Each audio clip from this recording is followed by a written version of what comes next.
Joey on Todd for G66. Welcome to another Tuesday. Tone tip on today's video, we're going to dial in the high power models. These are based on a 1974 Hiwatt DR103, an absolutely classic tube amplifier. The Fractal Audio reference model actually has the original tubes in it, so this is probably about as close as you can get to playing a Hiwatt back in the day.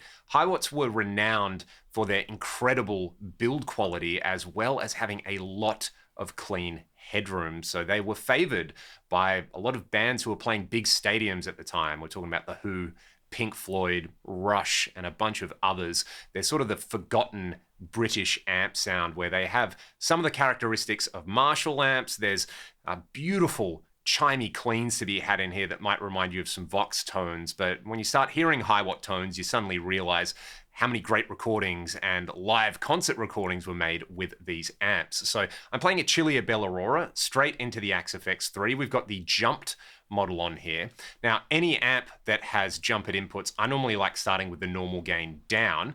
I'll dial it in using the treble gain and the onboard EQ. And then just to fatten things up, if it needs it at the end, I like to bring the normal gain up. I'm using my free cab IR and a little bit of the gold plate reverb. So let's just have a listen to the stock settings on here. The master volume on these amps plays quite a big role in the overall tone. Basically, once you get it up, say above 7 or 8, it really starts to break up. If you keep it down lower, you get some beautiful clean tones. So let's hear the bridge humbucker at stock settings.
The crunch sounds on this are really big and fat, almost like a big fat plexi kind of sound, but then you can hear how sensitive it is to the input source on there. If I turn my volume control down or I use the split coil modes on this guitar, I get this really bright, chimey, clean sound, and that's one classic way to run a Hiwatt, essentially, is to use it as like the ultimate pedal platform.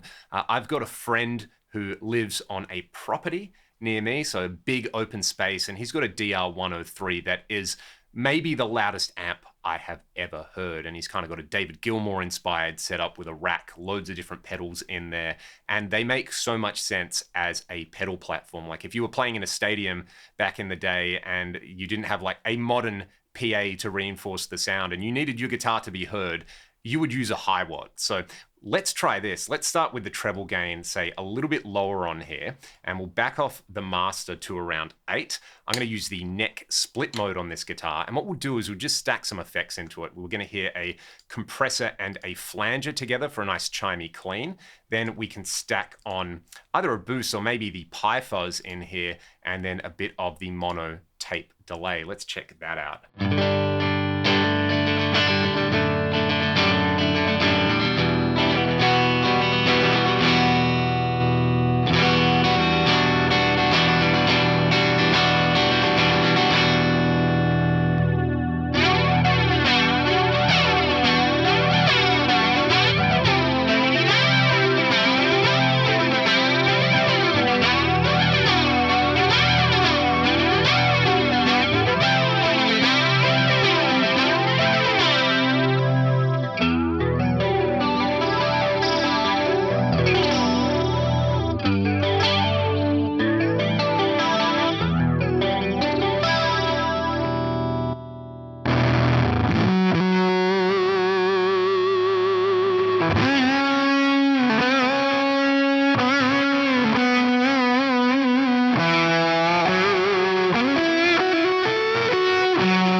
it's an interesting approach because you get more of the character of the effects rather than, say, using those effects like a boost to drive the input of the amp in that setting. So great if you want to do the vintage Pink Floyd or Who style thing on there.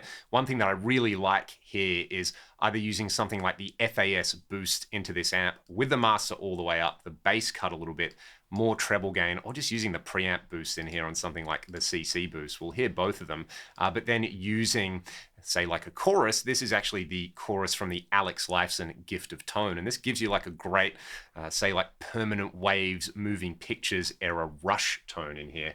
You know, if you like that kind of thing.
Really like the Hiwatt for Doom style tones. So if you just basically crank up the mid treble presence, master, and treble gain, keep the bass low. I like hitting the CC boost in front of it and then running a fuzz into that. You get a pretty epic, filthy, gnarly tone out of it.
There is definitely some magic and inspiration to be found in these high power models. Check them out. Let me know what you think about them in the comment section below. And if you're using these already, let me know how you're using them. I would love to pick up some more tips and tricks and we can share them with everybody in the comments. Thanks so much for watching this week's video. I hope you enjoyed the tones and I hope you look forward to checking out this amp model. I will see you all on next week's video for yet another Tuesday tone tip. More information is available in the video description. Catch you then.